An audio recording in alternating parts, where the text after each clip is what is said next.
dikasihi oleh Tuhan Yesus Kristus, warga kerajaan. Pagi ini saya bersuka cita karena bisa berjumpa dengan saudara sekalipun lewat online seperti ini.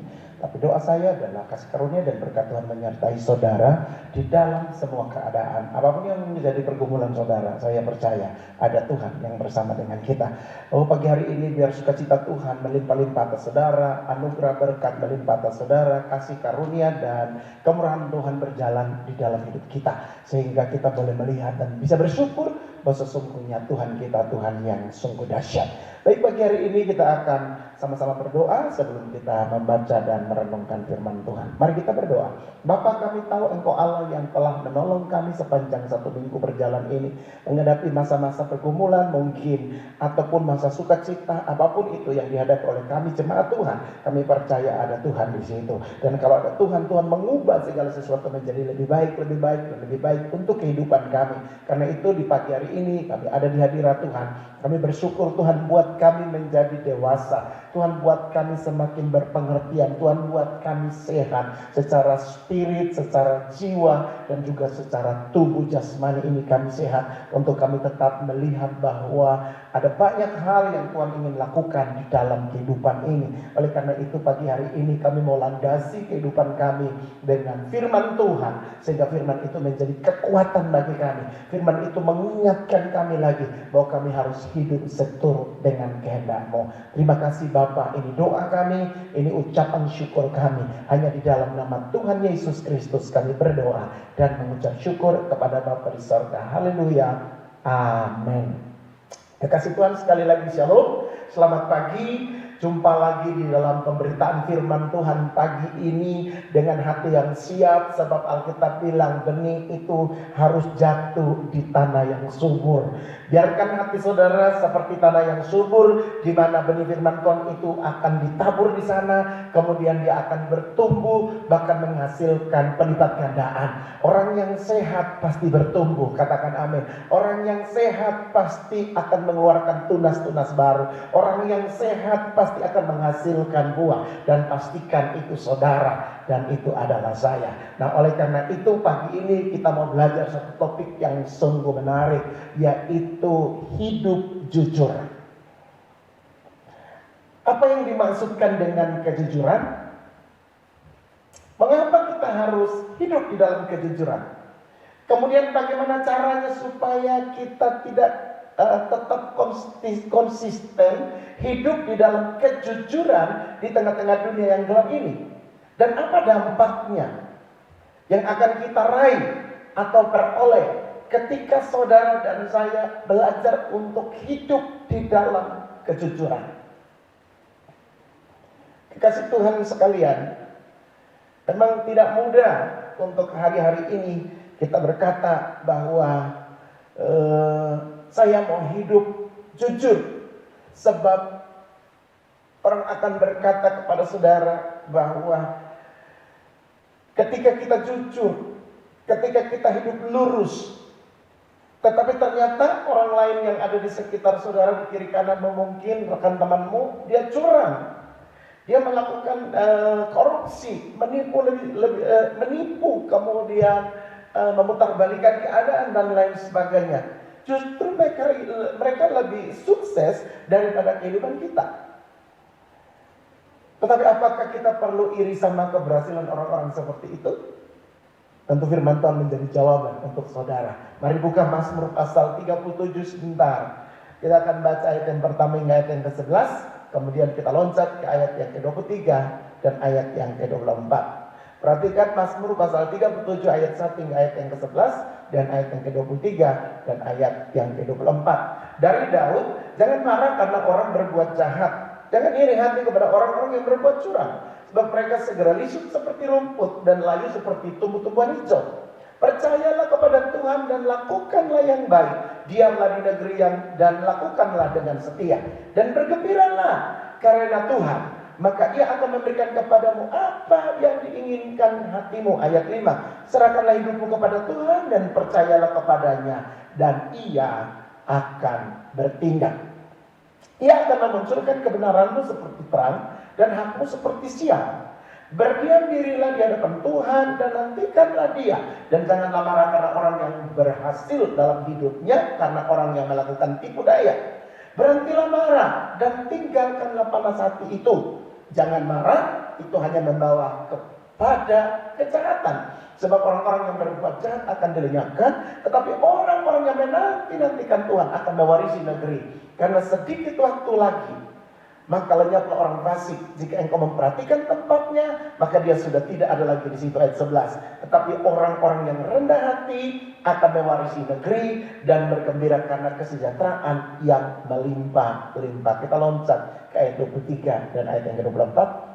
Tuhan menetapkan langkah-langkah orang yang hidupnya berkenan kepadanya. Apabila ia jatuh, tidak sampai tergeletak, sebab Tuhan menopang tangannya. Sekiranya saudara yang membaca firman Tuhan dan menyimpannya di dalam hati, saudara disebut berbahagia, karena firman itu akan menjadi tuntunan di dalam langkah hidup kita setiap hari.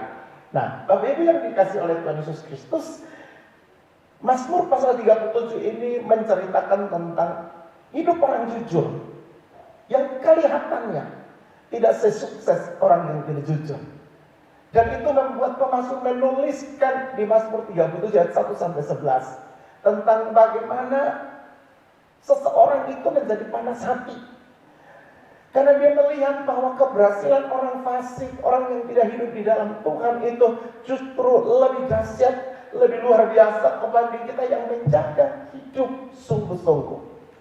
Tetapi Alkitab akan memberikan penjelasan kepada kita di pagi hari ini tentang betapa pentingnya kita menjaga hidup kita tetap jujur.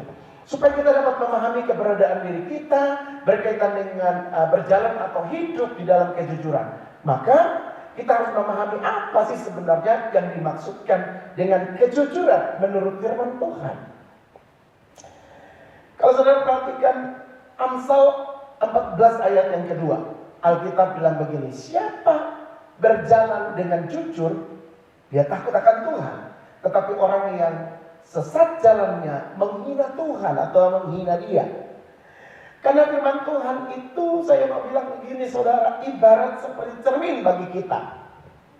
Maka kita harus mengoreksi sekaligus mengevaluasi diri kita.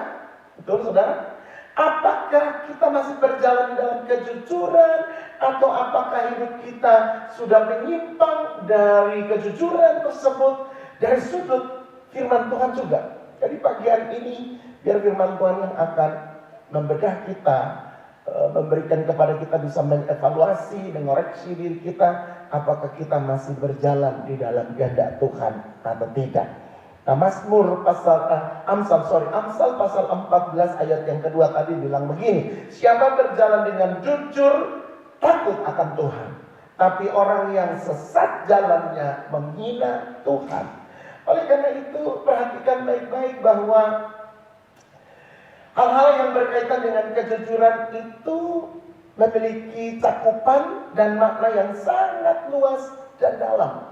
Jadi kita tidak melihat kejujuran itu cuma berhubungan dengan uang, atau kejujuran itu berhubungan dengan harta, atau kejujuran itu berhubungan dengan segala sesuatu yang bersifat materi yang ada di sekitar kita.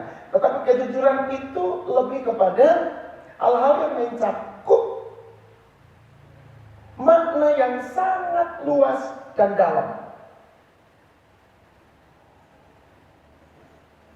Oleh karena itu, kejujuran itu saya mau bilang begini, berasal dari kata dasar yaitu jujur. Apa arti jujur sesungguhnya? Jujur itu lurus hati, tidak berbohong, berkata apa adanya, tidak curang, mengikuti aturan yang berlaku, tulus dan ikhlas. Sekali lagi, apa sih artinya jujur? Jujur itu adalah lurus hati, tidak berbohong, berkata apa adanya, tidak curang, mengikuti aturan yang berlaku, tulus, bahkan dia ikhlas. Nah, dari pengertian ini, maka dapat terlihat dengan sangat jelas bahwa hidup jujur itu berkaitan langsung dengan segala yang kita katakan dan segala sesuatu yang kita lakukan atau perkataan dan perbuatan. Jadi jujur itu berkaitan sangat erat dengan perkataan dan perbuatan.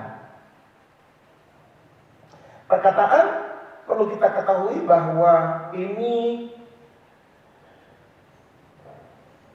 sungguh-sungguh perlu disadari bahwa kata-kata itu sangat penting fungsinya. Yang pertama bagi Allah, yang kedua kata-kata itu juga mungkin berfungsi bagi si jahat, setan dan iblis. Tapi ketiga, kata-kata juga berfungsi bagi manusia. Kenapa saya bilang perkataan itu perlu kita ketahui dan sadari dengan sungguh-sungguh bahwa kata-kata itu sangat penting fungsinya bagi Allah yang pertama. Kemudian berfungsi bagi manusia, juga bagi si jahat, iblis dan setan-setan. Saudara mesti ingat bahwa dengan firman-Lah Allah menciptakan langit, bumi, laut dan segala isinya. Hanya dengan perkataan langit, bumi dan segala isinya tercipta dan terjadi. Ada amin, saudara? Nah, dengan firman Allah ucapkan, maka semuanya jadi. Kemudian bagi manusia pun perkataan itu adalah sesuatu yang penting. Sebab di medan pertempuran antara Allah kebenaran dan iblis, bapak segala pendusta, manusia menjadi sasaran tembaknya. Oleh karena itu, ketika Alkitab berkata, dengan mulut kamu mengaku, kamu diselamatkan, dengan hati kamu percaya. Amin. Nah, pagi hari ini perhatikan bahwa perkataan kita, ucapan bibir mulut kita, itu sangat berpengaruh untuk kehidupan ini. Jika apa yang engkau gemakan, apa yang engkau katakan, itulah kamu, kata Amsal. Dan hari ini kita mau berkata bahwa Tuhan sementara melihat bahwa manusia pun di mulutnya itu ditaruh kekuatan dan kuasa seperti yang Tuhan mau. Kemudian yang ketiga, perkataan ini juga sangat berarti bagi iblis atau setan atau si jahat. Dia menggunakan perkataan untuk meyakinkan kita tentang kebohongan, tentang dusta, tentang kesesatan, tentang khayalan palsu, dan lain sebagainya.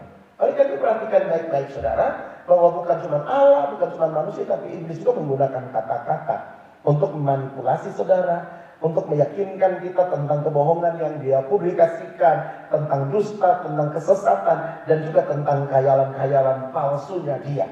Oleh karena itu, tadi saya mulai dengan berkata bahwa kejujuran itu berkaitan erat dengan perkataan dan perbuatan. Perkataan itu sangat penting bagi Allah, sangat penting bagi manusia, dan juga sangat penting bagi si jahat atau si setan. Nah, perbuatan apa sih itu perbuatan? Kalau saya mau bilang, perbuatan itu lebih nyaring bunyinya dari perkataan. Perbuatan itu segala sesuatu yang kita lakoni tiap-tiap hari, baik dilihat orang ataupun tidak. Sekali lagi, perbuatan adalah setiap segala sesuatu yang dilakoni oleh saudara, sadar atau tidak sadar, dilihat orang ataupun tidak. Dan yang kita lakukan itu hanya Tuhan yang melihatnya.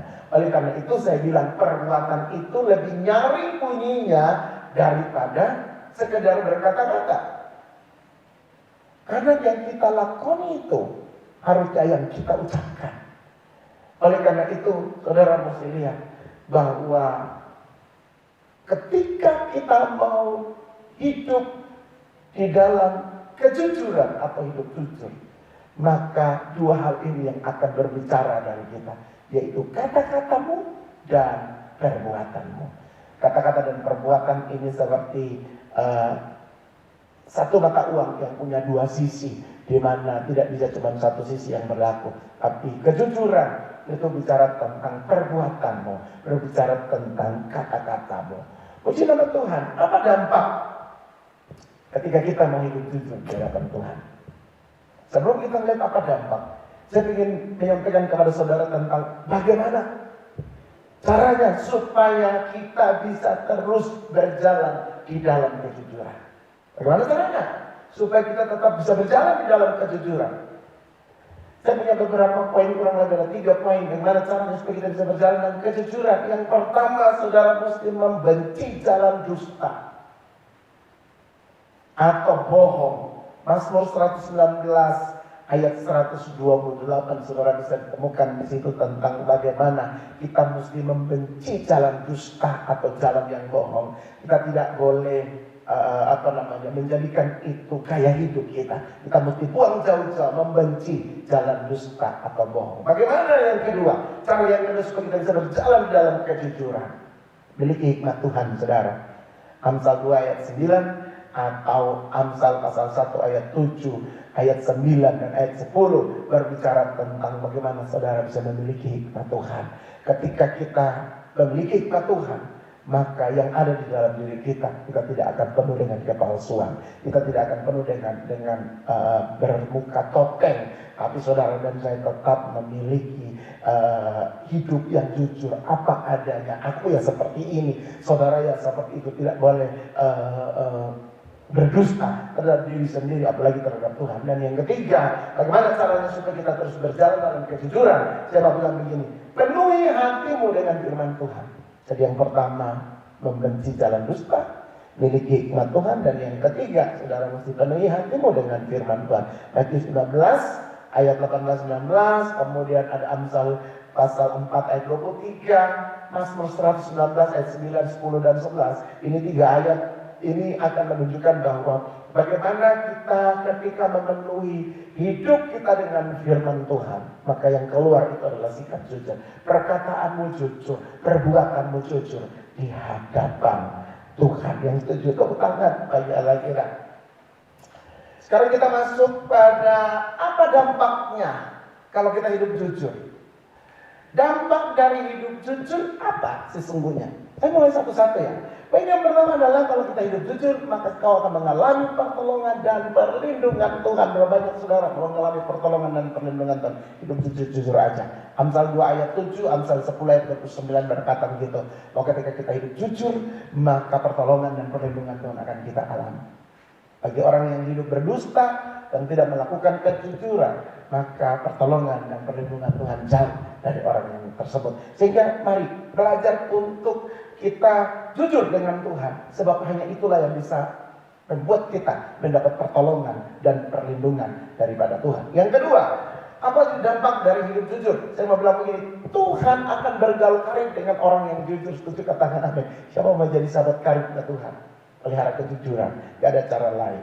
Tuhan bergaul karib dengan orang yang jujur. Dia bergaul erat dengan mereka. Amsal 3 ayat 23, Amsal 3 ayat 32, Mazmur 25 ayat 14, dan juga Mazmur 140 ayat yang ke-13 berbicara tentang bagaimana Tuhan bergaul erat dengan orang-orang yang jujur. Berapa banyak saudara mau menjadi sahabat eratnya Tuhan, konconya Tuhan, bergaul dengan Tuhan, maka engkau akan melihat Tuhan melakukan yang terbaik. Kemudian yang ketiga, dampak dari hidup jujur adalah kamu akan tetap teguh, kamu akan tetap kukuh, kamu akan menjadi tidak tergoyahkan sekalipun dalam badai kehidupan.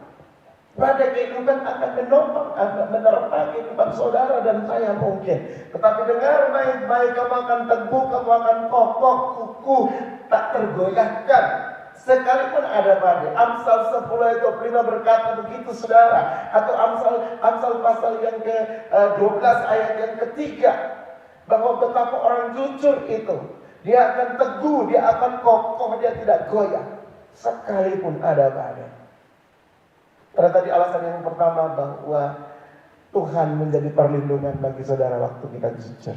Sehingga ada badai yang datang menimpa saudara, kamu tetap teguh, kamu tetap kokoh kuat, kamu tidak tergoyahkan. Kamu akan berdiri di tempatmu dan berkata bersama dengan Tuhan, aku lihat kemenangan. Amin saudara.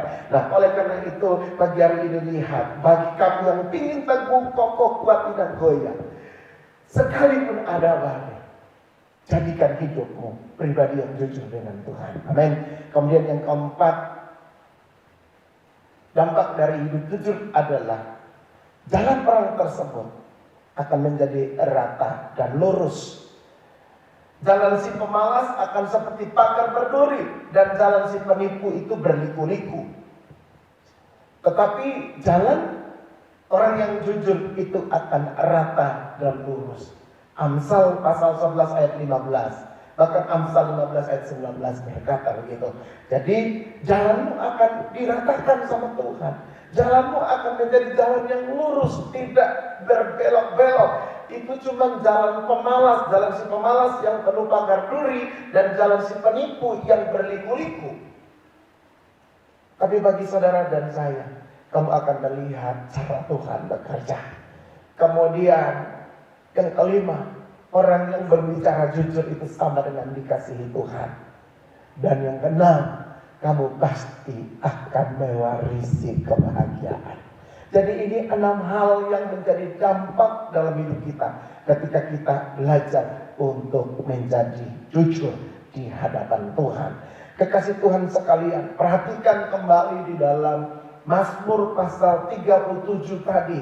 Dari Daud dia katakan, jangan marah karena orang yang berbuat jahat. Jangan iri hati kepada orang yang berbuat curang, sebab mereka akan segera lisut seperti rumput dan layu seperti tumbuh-tumbuhan hijau. Percaya kepada Tuhan dan lakukanlah yang baik. Diam di negeri ini dan berlakulah setia. Dan bergembira karena Tuhan, maka dia akan memberikan kepadamu apa yang diinginkan hati kamu.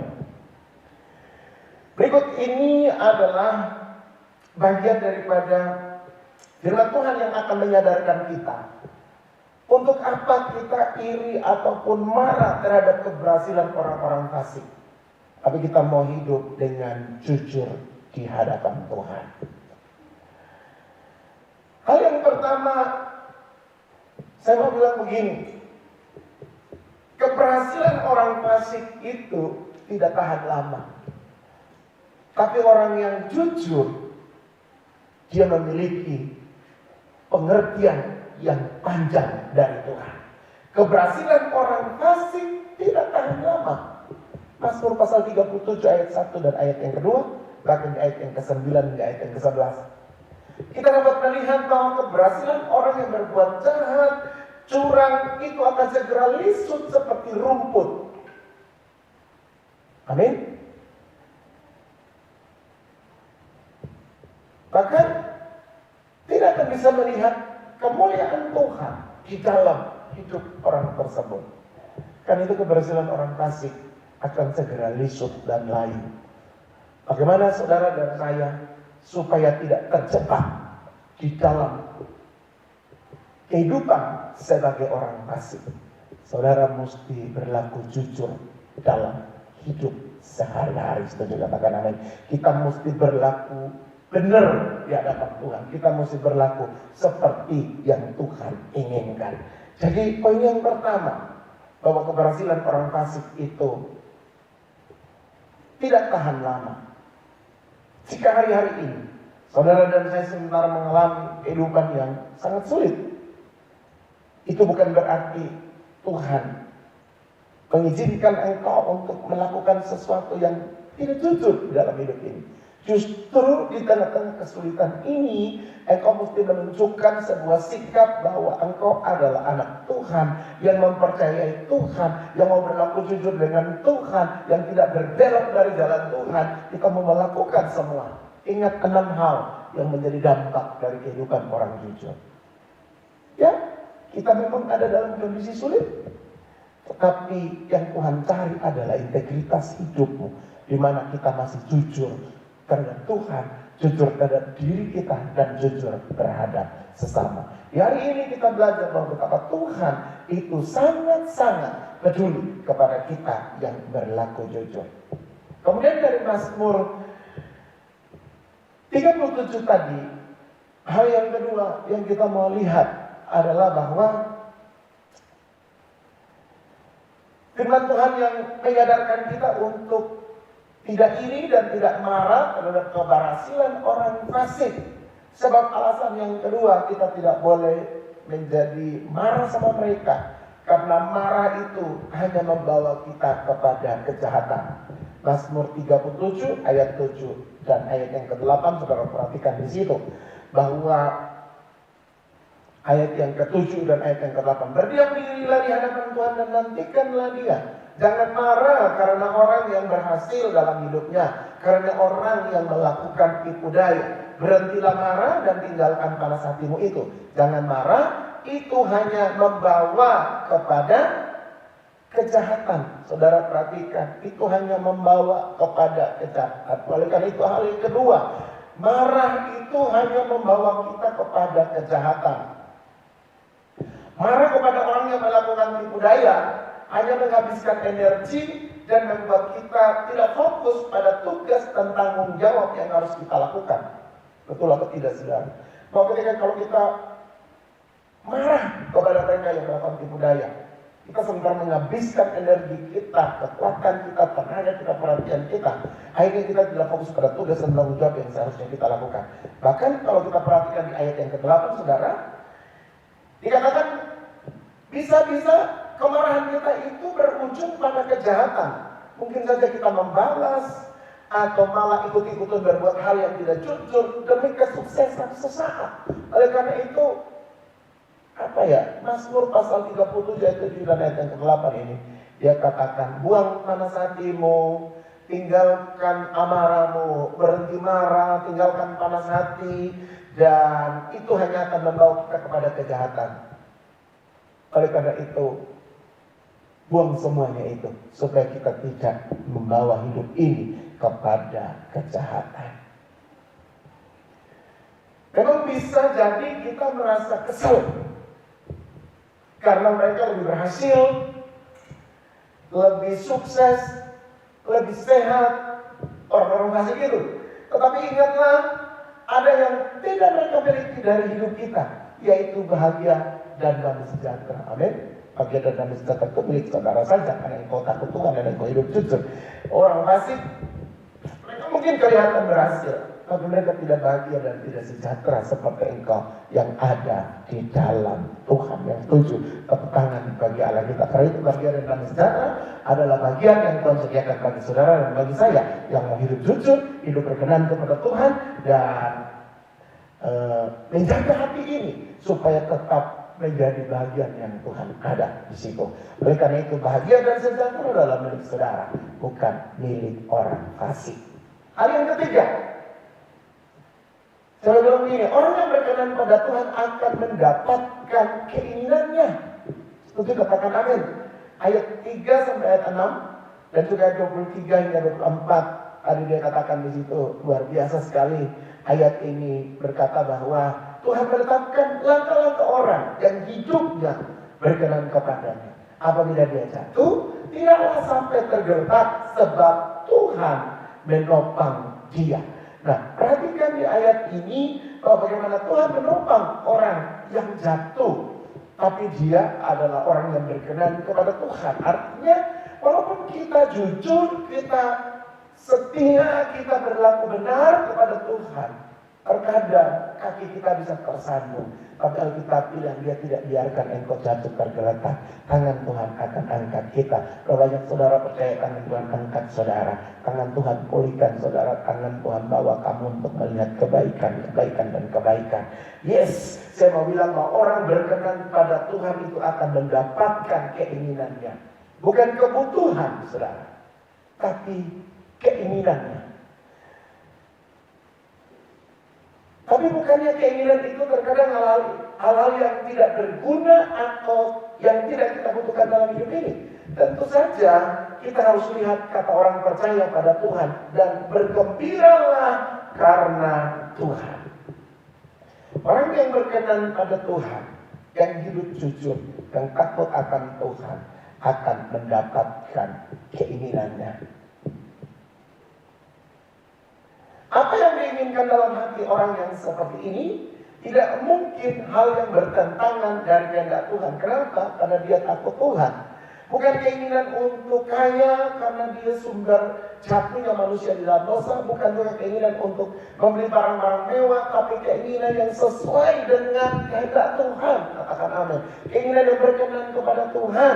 Keinginan ini sesuai dengan apa yang Tuhan mau, seperti keinginan untuk membangun kehidupan yang lebih berkenan kepada Tuhan, berbuat perbuatan-perbuatan yang menyenangkan Tuhan, keinginan untuk supaya keluarganya bertobat, keinginan untuk menginjil dan lain sebagainya. Nah, keinginan seperti itulah yang Tuhan tunggu dari kita. Bahagian pemeliharaan Tuhan atas kehidupan saudara dan saya itu tanggung jawab Tuhan. Ketika kau mengingini untuk melakukan sesuatu bagi Tuhan, saya tahu Tuhan sementara menolong engkau dan saya. Dan setuju, katakan amin. Dan bagian yang terpenting adalah yang menguatkan kita agar supaya kita tidak ini adalah, perhatikan ayat tadi, bahwa Tuhan menetapkan langkah hidup kita. Setuju, katakan amin. Tuhan menetapkan langkah hidup saudara. Tuhan menetapkan langkah hidup saya yang mau berlaku jujur, yang mau hidup setia, yang mau berjalan di dalam kebenaran. Bukan selalu lancar, tetapi Alkitab tadi bilang jatuh tidak sampai tergeletak. Mungkin ada hal yang minus dalam hidup saudara, tapi tidak sampai tergeletak. Satu alasannya, Tuhan ada dengan saudara. Tuhan ingin tolong saudara. Dia mau angkat kita dari segala kelemahan kita. Oleh karena itu Mazmur pasal 37 ini dengan saksama dia berkata bahwa Tuhan menetapkan langkah orang yang hidup berkenan kepadanya.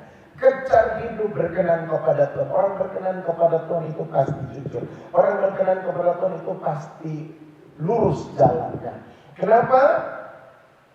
Alkitab bilang sebab Tuhan menopang tangannya. Berapa saudara mau Tuhan topang engkau di hidup hari-hari ini. Nah, kita yang mau hidup sehat, pastikan engkau hidup jujur dengan Tuhan. Engkau yang mau hidup sehat secara rohani, pastikan tidak ada yang tersembunyi dengan Tuhan. Apa yang engkau lakukan, itu yang kau ucapkan dengan Tuhan. Apa yang kau ucapkan dengan Tuhan, itu yang kamu mau lakukan di dalam hidup ini. Oleh karena itu tadi saya bilang bahwa perbuatan itu lebih kencang daripada sekedar bicara. Waktu kita buat, waktu kita lakukan sesuatu saudara, itu pesannya sangat kuat, kencang, lebih kencang daripada sekedar kita berkata-kata. Kalau kita berkata-kata bisa sebentar hilang, lupa. Tapi kalau kita berbuat, itu akan meresap tinggal. Dan itu menjadi catatan perjalanan saudara dan saya sepanjang hidup ini. Umat Tuhan yang dikasihi di dalam Tuhan Yesus Kristus, di pagi hari ini pastikan saudara hidup jujur, pastikan engkau hidup takut akan Tuhan, pastikan pengenalanmu akan Tuhan, membuat engkau menjadi dewasa, membuat engkau sehat, menjadi manusia baru di dalam Tuhan, seperti khotbah saya minggu yang lalu, menjadi manusia yang baru, di mana kita buang semua manusia lama, kemudian kenakan manusia yang baru. Nah, hidup jujur adalah hidup seorang manusia baru. Dipastikan bahwa pagi hari ini engkau hidup jujur, engkau hidup benar, dan engkau hidup takut akan Tuhan. Baik saudara yang dikasihi oleh Tuhan Yesus Kristus, apa yang mau didapati dari pengajaran firman Tuhan di pagi hari ini? Tuhan mencari orang yang jujur di negeri ini. Sebab kejujuran adalah sesuatu yang mahal, yang mungkin hilang dari keberadaan orang-orang di zaman ini. Tapi bagi saudara yang takut akan Tuhan, pelihara kejujuran. Kejujuran berkenan dengan perkataan dan perbuatan. Dan ketika engkau jujur, berarti perbuatanmu itu sesuai dengan apa yang Tuhan mau. Perkataan maupun perkataan yang menghidupkan, menyembuhkan, dan memulihkan banyak orang. Sekiranya Tuhan memberkati saudara dengan firman Tuhan pagi hari ini. Dudukkan kepalamu dan kita mau sama-sama berdoa. Perhatikan apa yang menjadi bagian Tuhan bagi saudara hari ini. Supaya kita sehat, hidup ini mesti dimulai dengan jujur kepada Tuhan, jujur kepada diri sendiri, dan jujur kepada lingkungan di sekitarnya. Pagi hari ini tidak ada orang yang bisa mengubah saudara selain Tuhan, dan juga dirimu sendiri yang akan berubah. Oleh karena itu, kalau hari ini kita lagi hidup dalam kemah sikap, tinggalkan, buang itu semua, dan masuk di dalam hidup benar, hidup jujur, hidup takut akan Tuhan. Bapak, aku berdoa untuk seluruh jemaat Tuhan yang mengikuti ibadah online di pagi hari ini, maupun mereka yang ibadah onsite. Aku berdoa di dalam nama Tuhan Yesus Kristus, diberkatilah mereka. Jadikan hidup kami dewasa, jadikan hidup kami sehat, jadikan hidup kami seperti manusia baru yang menanggalkan perbuatan-perbuatan kesia-siaan. Dan kami tidak mau marah, kami tidak mau benci, kami tidak mau simpan amarah dalam hati, sebab kami tidak mau menjadi orang yang sia-sia dalam hidup ini. Oleh karena itu berkati seluruh jemaat pagi ini yang mendengarkan firman Tuhan akan masuk, memisahkan jiwa dan roh, memperbaiki kehidupan dan kelakuan kami, menjadikan kami semakin kuat, kokoh, dan teguh di dalam Tuhan. Oleh karena itu pagi hari ini aku berdoa, Setiap daripada jemaatmu diberkati di usaha, diberkati di pekerjaan, diberkati di bisnis. Di setiap jemaat mereka melakukan apapun, Tuhan jadikan itu berhasil. Kalau mereka dalam keadaan menderita, sakit, bergumul dengan pergumulan-pergumulan khusus, aku berdoa di dalam nama Tuhan Yesus, Tuhan memberkati dan menyembuhkan dan memulihkan setiap jemaatmu. Setiap kami yang lagi membutuhkan pertolongan Tuhan, karena kami lagi sementara membangun, kami sementara berusaha, kami sementara memulai dengan sesuatu yang baru, usaha baru dalam hidup ini, aku berdoa di bulan ini merupakan bulan Tuhan menolong setiap kami. Kami mau datang dengan jujur sama Tuhan, dan kami berkata kami membutuhkan pertolongan, kami membutuhkan belas kasihan, kami membutuhkan kasih-Mu. Oleh karena itu jangan pernah Tuhan menahan kebaikan-Mu untuk kami, umat-Mu. Bapa, terima kasih untuk firman-Mu pagi ini. Terima kasih untuk apa yang sudah Engkau nyatakan dan sampaikan kepada kami. Meteraikan itu di dalam hati kami supaya kami menjadi kuat senantiasa dengan Tuhan. Bapa, terima kasih untuk kebaikan dan kemurahan-Mu yang sudah Engkau nyatakan kepada umat-Mu pagi hari ini. Kami berterima dalam Tuhan Yesus Kristus, kita segera selesai dengan ibadah pagi hari ini. Mari buka tangan saudara dan harapkan berkat dari Tuhan.